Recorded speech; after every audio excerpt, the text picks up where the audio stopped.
बिस्मिल्लाहिर्रहमानिर्रहीम। शुरू करता हूँ अल्लाह के नाम से जो बड़ा मेहरबान निहायत रहम वाला है। नाजरीन अस्सलामु अलैकुम। उम्मीद है तमाम नाजरीन खैरियत व आफियत से होंगे। आप देख रहे हैं हसनैन वॉइस यूट्यूब चैनल।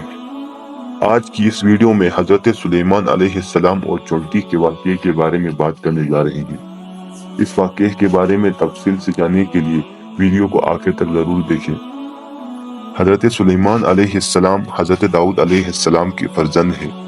ये अपने मुकद्दस बाप के जानशीन हुए और अल्लाह ताला ने इनको भी नबूवत और सुल्तानत दोनों सआदतों से सरफराज फरमाकर तमाम रोए जमीन का बादशाह बना दिया और 40 बरस तक आप तख्त सुल्तानत पर जलवगर रहे।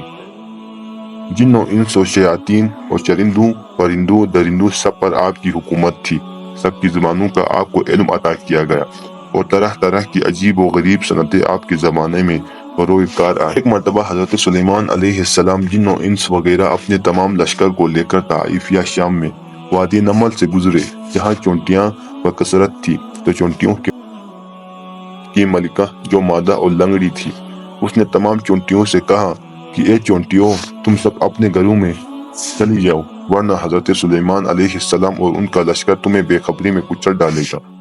चोंटी की इस तकरीर को हजरत सुलेमान अलैहिस्सलाम ने 3 मील की दूरी से सुन लिया और मुस्कुराकर हंस दिए। चोंटी की आवाज को 3 मील की दूरी से सुन लेना ये हजरत सुलेमान अलैहिस्सलाम का मोजिज़ा है और इससे मालूम हुआ कि हजरत अनबिया कराम की बसारत और समाअत को आम इंसानों की बसारत और समाअत पर कयास नहीं कर सकते, बल्कि ये हक है कि अनबिया कराम का सुनना और देखना और दूसरी ताकतें आम इंसानों की ताकतों से बढ़ चढ़ कर हुआ करती है। तो नाज़रीन, वीडियो पसंद आने पर वीडियो को लाइक करना मत भूलें और इसी तरह की मज़ीद वीडियोस देखने के लिए हमारे चैनल को सब्सक्राइब करें।